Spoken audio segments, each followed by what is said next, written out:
નમસ્કાર, પ્રજાપ્રિય news channel BN news ગુજરાતીમાં આપનું હાર્દિક સ્વાગત છે। આવો જોઈએ આજના મુખ્ય સમાચાર। તાલોદ નગરમાં વરસાદના વિરામ બાદ પણ રોડ રસ્તાઓની હાલત ખખડધજ। પેવર કામમાં પણ તંત્રએ વેઠ ઉતારી। પરિસ્થિતિ જૈસે થે રહેતા વાહન ચાલકો ત્રાહિમામ।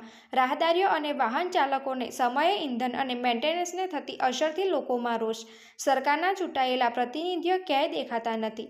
આમ જનતા રોડ રસ્તાની તકલીફોથી ત્રાહિમામ। જિલ્લા સાંસદ શોભનાબેન બારૈયા તાલુકાના એક લોકાર્પણ પ્રસંગે મુલાકાતે હોવા છતાં તાલોદ નગરની મુલાકાત ટાળી। ચૂંટણી ટાણે કલાકો સુધી ધામા નાખતા નેતાઓ આજે પ્રજાની સમસ્યા ઉકેલવા દેખાતા પણ નથી। નેતાઓ સદસ્યતા અભિયાન અને સત્કાર સમારંભમાં વ્યસ્ત અને પ્રજા પ્રાથમિક સુવિધા રોડ રસ્તા ઉભરાતી ગટરો બંધ સ્ટ્રીટ લાઇટ ઠેર ઠેર ગંદકીથી પરેશાન।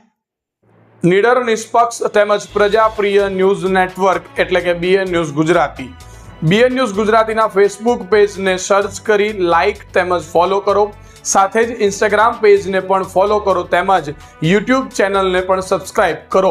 બીએન ન્યૂઝ ગુજરાતી સર્ચ કરતાની સાથે જ તમામ સોશિયલ મીડિયા પ્લેટફોર્મ ઉપર બીએન ન્યૂઝ ગુજરાતીના ઓફિશિયલ પેજ આપને મળી જશે। તેમજ સમગ્ર ગુજરાતના સમાચારો સાથે બીએન ન્યૂઝ ગુજરાતીની સાથે રહી અપડેટ રહો।